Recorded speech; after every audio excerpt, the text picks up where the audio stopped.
Hello and welcome to yet another edition of Musings and Monologues. What greater musings and what greater monologues can we recall from our immediate past than the words of Oscar Wilde? The Wilde, who is noted is one of the most important writers of the Victorian era, but in today's context, he is unfortunately celebrated more for the words that he spoke and for being one of the leading icons of the LGBTQ movement.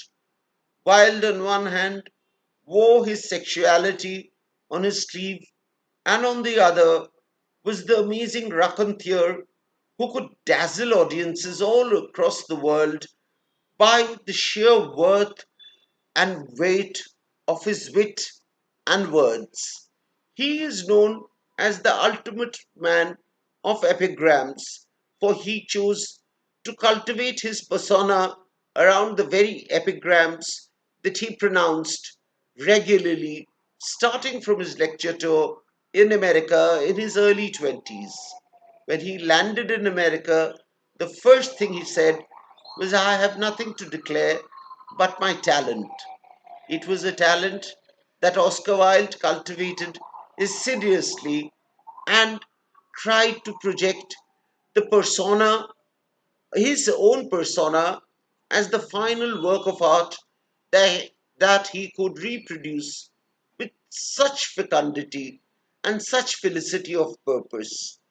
He chose to dazzle and continuously amaze the audience, his immediate audience, by the cleverness that he displayed in public discourse. That got translated in his famous plays, a couple of them that he wrote in his lifetime. They were all full of epigrams, and in today's context are of not that greater relevance in the literary sense of the term. The literary value of Oscar Wilde's work has been reduced to the fairy tales that he wrote, to the novel, the single novel that he wrote, The Picture of Dorian Gray, and for the last love letter that he wrote to his friend Lord Alfred Douglas, whom he affectionately termed as Dear Bosie, my own boy. Oscar Wilde's homosexuality was something that emerged in him early on in his career, and he recognized that and he flouted social convention by openly mixing up with boys half his age, with boys what he thought in the ultimate Platonic term with which Plato symbolized his symposium. He thought that he had the same purpose of being the elder who could guide the younger Adonis that has continuously dawned and shaped his presence. It is this Adonis that he found in Lord Alfred Douglas, Bosie.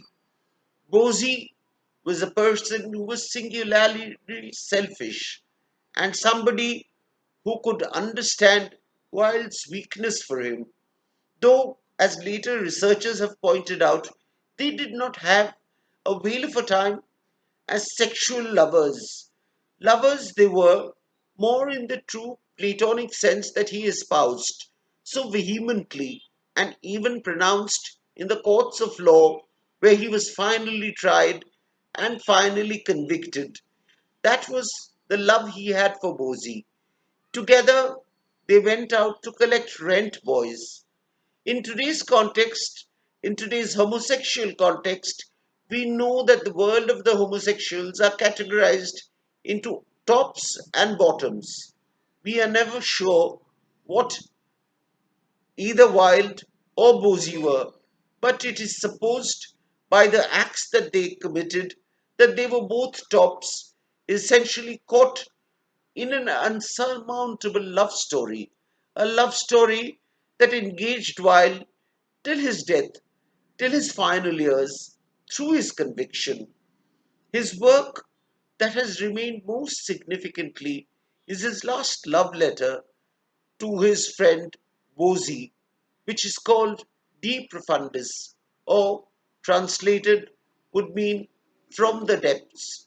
From the depths of his heart, Oscar Wilde wrote candidly to his boyfriend, initially complaining about the situation that he was driven into by the acts of his boyfriend and his father, the Marquis of Queensberry, whom Oscar Wilde had sued in a court of law, but unfortunately the whole case fell through and Wilde became the victim of the situation, the person who was ultimately set up in trial and pronounced guilty by the jury of the times, for they could not understand the subtle nature, the truth of the homosexual element. That remained a cause of permanent grief for the life of Wilde. He would have ideally been born either a century ago in the Augustan era of Restoration or a century later in the modern context of existential angst, then people would have understood and valued him more and could have persuaded himself to write more about these aspects and create far greater works of substance than that remain in the society through the written works of Oscar Wilde. But Oscar Wilde was known to be more of a speaker than a writer. Everything about him was simply dazzling, whether it be his love for young men, right from Robbie to Bosie, right from Bosie to the rented boys that he used for immediate physical needs, maybe, for which Bosie was responsible. And Bosie was the instrument of destruction for Wilde. But Wilde loved him so deeply till his last days that the only work that will remain valuable from the works of Oscar Wilde, the writer, would be his love letter to Bosie, written from the reading jail, called De Profundis and published posthumously in 1905, 5 years after his death. It is that love letter which becomes a work of permanent value, a work that is celebrated even today by critics and researchers alike. Unfortunately, his plays have become something that are actually a part of history of literature, not a work that is to be celebrated and performed in today's context. There is hardly any play of Wilde that has received international or national acclaim, for that matter, anywhere in the current context. But Wilde's De Profundis moves even those who oppose homosexuality as a notion.